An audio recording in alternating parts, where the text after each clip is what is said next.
Le Premier ministre britannique Keir Starmer, invité d'honneur des commémorations du 11 novembre à Paris, un événement placé selon l'Élysée sous le signe de l'amitié franco-britannique. 6 personnes sont mortes et une vingtaine ont été blessées dans des attaques de drones russes sur les villes ukrainiennes de Mykolaïv et Zaporijjia. C'est l'ouverture de la COP29 ce lundi à Bakou, alors que le réchauffement mondial approche dangereusement de l'objectif de 1,5 degré fixé par l'accord de Paris. Au moins 3 morts et des dizaines de blessés, c'est le bilan après une frappe sur le camp de réfugiés de Nuseirat dans le centre de la bande de Gaza où Israël a lancé une incursion terrestre ce lundi. Le chancelier allemand Olaf Scholz pourrait organiser un vote de confiance au Parlement d'ici la fin de l'année, après l'effondrement de la coalition gouvernementale la semaine dernière.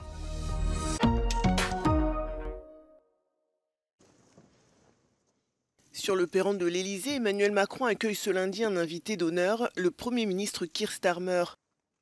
La dernière fois qu'un dirigeant britannique avait assisté aux commémorations du 11 novembre à Paris, c'était en 1944 avec Winston Churchill. Cette année est placée selon l'Élysée sous le signe de l'amitié franco-britannique. La France et le Royaume-Uni célèbrent le 120e anniversaire de l'entente cordiale, une série d'accords qui marque la fin des différends entre les deux pays. Depuis le 11 novembre 1918, jour de l'armistice, un hommage est rendu aux soldats français morts pendant la Première Guerre mondiale. Au programme de cette journée, un arrêt devant les statues de Georges Clemenceau et Winston Churchill, où Emmanuel Macron et Keir Starmer ont déposé une gerbe de fleurs. Les deux hommes ont également observé une minute de silence devant la tombe du soldat inconnu. Le chœur de l'armée française jouera ensuite l'hymne britannique God Save the King, suivi de la Marseillaise. Cette présence symbolique du Premier ministre britannique est une étape importante dans le projet politique de Keir Starmer de relancer les relations avec l'Union européenne après le Brexit.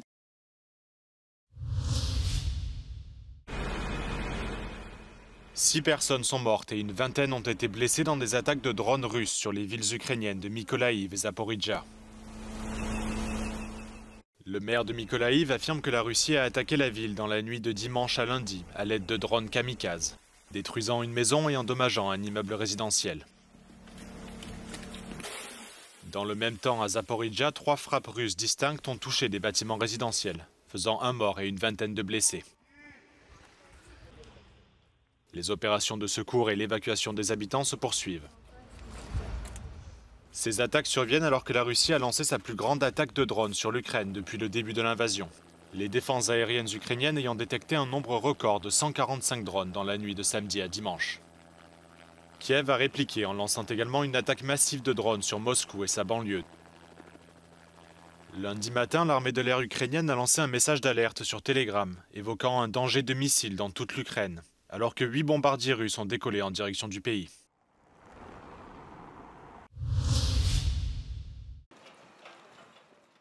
C'est le lancement de la COP29 ce lundi à Bakou, la capitale de l'Azerbaïdjan.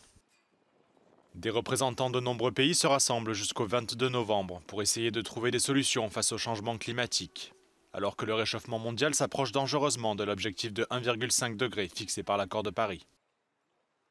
La COP29 de Bakou est surnommée la COP financière. Pour la première fois en 15 ans, les participants vont examiner le financement des pays en développement pour soutenir l'action climatique. Mais plusieurs dirigeants internationaux manqueront à l'appel cette année.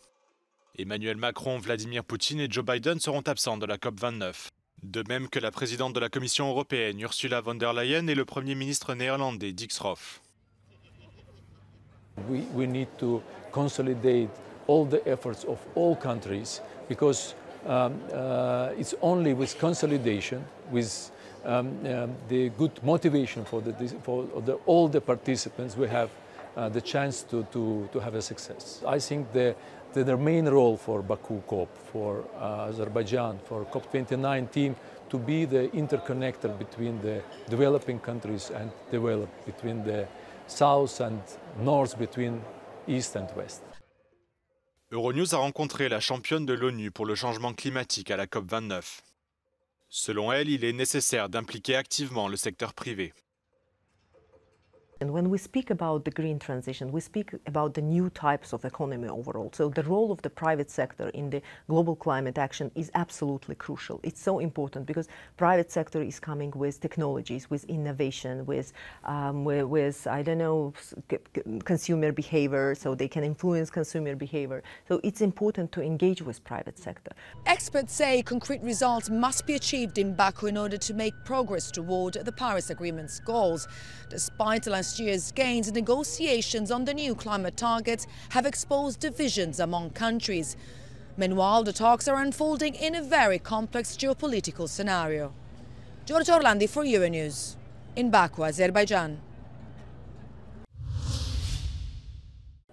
COP28 President Sultan Ahmed Al-Jaber led the opening ceremony of COP29 here in Baku, where over 20,000 people have registered to attend the climate summit. He officially handed over the presidency to Azerbaijan. In his speech, he not only highlighted progress made during the previous term, but he also emphasized the role of the COP presidency troika, a collaboration between COP28, COP29, COP30 that was launched last year. This marks the first time that presidencies have joined forces. Later we heard from COP29 President-elect Babayev, who described this a moment of truth for the Paris Agreement, and then the UN climate chief, who stressed the importance of reaching an agreement on the new climate financial goal. Several topics and talking points are being discussed on the summit's first day, which are already setting the agenda for COP29, from the issue of loss and damage to climate challenges faced by small island states, and on the political front, the impact of the US elections on climate talks. Giorgio Orlandi for Euronews in Baku. La frappe a surpris les habitants du camp de réfugiés de Nuseirat, dans le centre de la bande de Gaza. Dimanche, l'armée israélienne a bombardé le camp, causant la mort d'au moins 3 personnes. Une vingtaine de blessés ont été transportés à l'hôpital, parmi eux 2 enfants, un frère et sa sœur de 10 ans, qui ont perdu leurs parents dans cette frappe.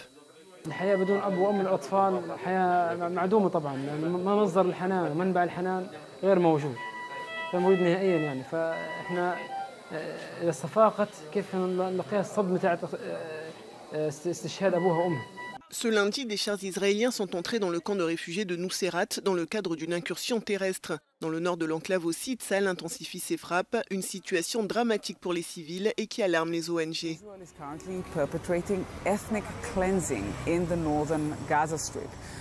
This means that Israel is starving the population of the area to get them to give up and leave, to go south, never to come back again. Selon le Qatar, les négociations pour un cessez-le-feu sont au point mort.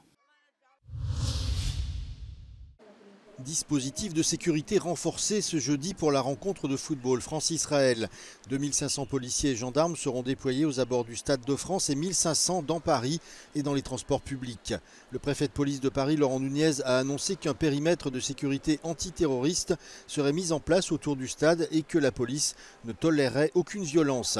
Il a également indiqué que la France est en contact avec les forces de sécurité israéliennes afin de préparer le match. Le ministre de l'Intérieur, Bruno Retailleau, a par ailleurs interdit les drapeaux palestiniens dans l'enceinte du Stade de France. La France et Israël s'affrontent dans le cadre de la Ligue des Nations, une rencontre à laquelle assistera le président Emmanuel Macron.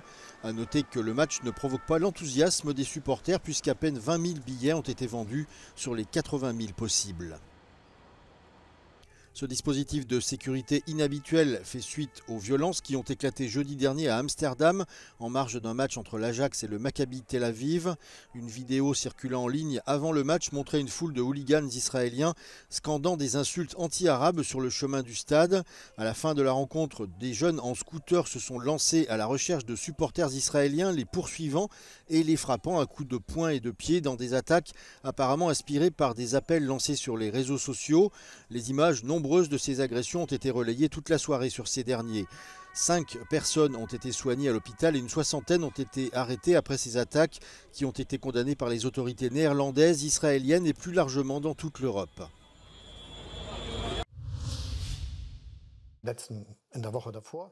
Le chancelier allemand Olaf Scholz se dit prêt à organiser un vote de confiance au Parlement d'ici la fin de l'année, après l'effondrement de la coalition gouvernementale la semaine dernière.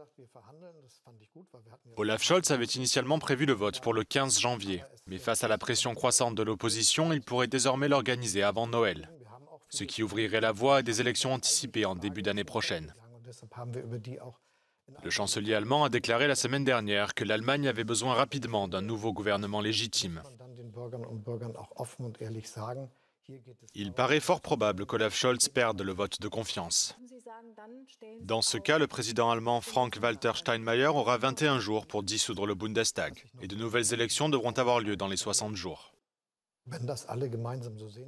La coalition dite en feu tricolore s'est effondrée le 6 novembre, après qu'Olaf Scholz a limogé son ministre des Finances, affirmant que ce dernier avait rompu sa confiance trop souvent. Les trois partis membres de la coalition allemande étaient en désaccord depuis longtemps sur la politique économique et fiscale du pays.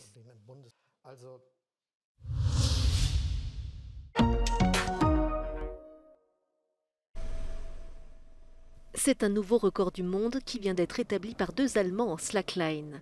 Friedi Kuhne et Lukas Irmler ont joué les funambules entre deux montgolfières évoluant à 2500 mètres d'altitude ce samedi. Il s'agit d'un nouveau record du monde. Le précédent avait été établi à 1900 mètres au-dessus du sol au Brésil il y a 3 ans.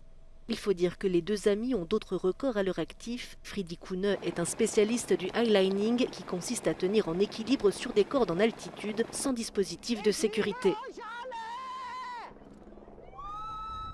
En 2017, il avait parcouru 110 mètres à 250 mètres de haut, un record jusqu'ici inégalé. Geil! Wir sind wieder auf festem Boden, Mann. Es fühlt sich Hammer an, den Weltrekord endlich geknackt zu haben. Ich meine, wir haben so lange darauf hingefiebert und das jetzt endlich gemacht zu haben, ist schon ein bisschen surreal eigentlich. Il y a 5 ans, Lukas Irmler avait aussi parcouru la plus longue distance jamais réalisée sur une slackline, soit 2 km.